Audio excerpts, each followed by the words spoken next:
Hello guys, तो आज हम पढ़ेंगे विदेशी यात्रियों से मिलने वाली जानकारी। तो यूनानी रोमन लेखन इनमें से एक है। तो इसमें यूनानी रोमन लेखन में टैसियस, हेरोडोटस, निरियाकस, आनेसिक्रेटस, ऑस्ट्रिबुलस, मेगास्थनीस, डायमिकस, डायनोशियस, टॉलमी, प्लिनी आदि थे। ठीक है।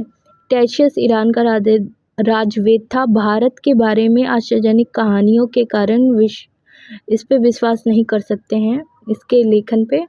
हेरोडोटस इतिहास का पिता था। इसका पुस्तक है हिस्टोरिका।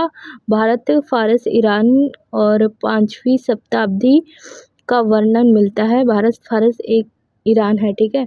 सेम इसका भी विवरण अनुसूक्तियों एवं अफवाहों पर आधारित है। निरियाकस, आनेसिक्रेटस, ऑस्ट्रिबुलस सिकंदर के साथ आने वाले लेखक थे। ठीक है। इन्होंने प्रामाणिक एवं विश्वसनीय विवरण दिया है। हेलो गाइस, तो आज मैं बताऊंगी आपको चीनी लेखक के बारे में। चीनी लेखक 4 तरह के थे: फाहियान, संयोगन, ह्वेनसांग, इत्संग।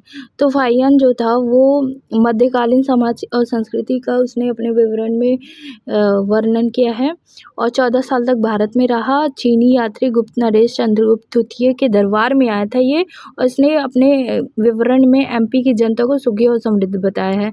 संयोगन 1518 में भारत आया। 3 साल के ट्रैवल के बाद वो बौद्ध धर्म की प्राप्तियां उसने की। ह्वेनसांग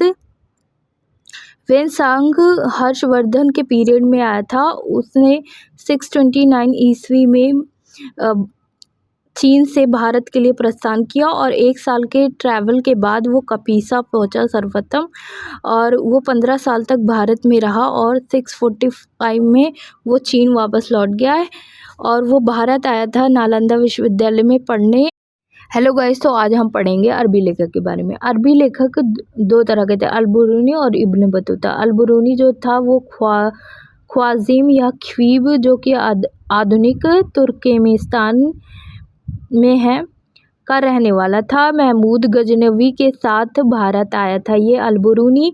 किताबुल हिंद या तहकीके हिंद, भारत की खोज पुस्तक लिखी, और जो कि अरबी भाषा में है और जो कि आज के इतिहासकारों के लिए बहुत इम्पोर्टेंट है। 80 अध्यायों में विभाजित है किताबुल हिंद, और ये एक विस्तृत ग्रंथ है।